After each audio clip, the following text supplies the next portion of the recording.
গণ আন্দোলনের মুখে শেখ হাসিনা ক্ষমতা ছেড়ে ভারতে পালিয়ে যান। এরপর নানা জল্পনা কল্পনার অবসান ঘটিয়ে ৮ আগস্ট ডক্টর মুহাম্মদ ইউনূসের নেতৃত্বে অন্তর্বর্তী সরকার শপথ গ্রহণ করে। এরই মধ্যে অন্তর্বর্তী সরকার গঠনের ১০০ দিন পার হয়ে গেছে। অন্তর্বর্তী সরকার গঠন নিয়ে কথা বলেছেন বৈষম্য বিরোধী ছাত্র আন্দোলনের মুখ্য সংগঠক আব্দুল হান্নান মাসুদ। সম্প্রতি একটি বেসরকারি টেলিভিশনের টকশোতে অংশ নিয়ে ৫ আগস্ট কি হয়েছিল সেটা খোলামেলা কথা বলেছেন হান্নান মাসুদ। অনুষ্ঠানে আলোচনার বিষয়বস্তু ছিল অন্তর্বর্তী সরকারের ১০০ দিন।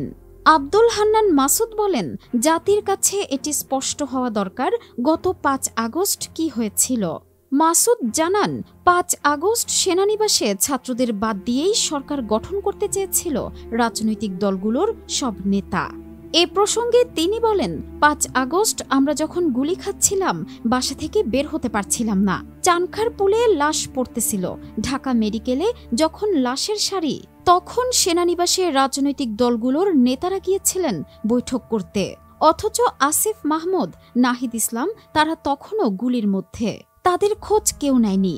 সেখান থেকে বের হয়ে বঙ্গভবনে যে মিটিং হয়েছিল সেখানে ৩ জনকে ছাত্র প্রতিনিধি হিসেবে বানিয়ে নিয়ে যাওয়া হয়েছিল, যারা বৈষম্য বিরোধী ছাত্র আন্দোলনের সমন্বয়কদের কেউ ছিল না। এভাবেই সেদিন গভর্নমেন্ট ফরমেশনের একটি চেষ্টা করা হয়েছিল। মাসুদ আরও বলেন, সেদিন আমাদের মাইনাস করে গভর্নমেন্ট ফরমেশন হতে যাচ্ছিল। সেখান থেকে আমরা গণ অভ্যুত্থানের স্টেক হোল্ডার হিসেবে আমাদের ৩ জনকে দিয়েছি। অনেক তর্ক বিতর্ক করে ডক্টর মুহাম্মদ ইউনূস, নাহিদ ইসলাম, আসিফ মাহমুদকে দিয়েছি। আমরা আরও কয়েকজনকে চেয়েছিলাম, কিন্তু রাজনৈতিক দলগুলোর কারণে তা করা সম্ভব হয়নি।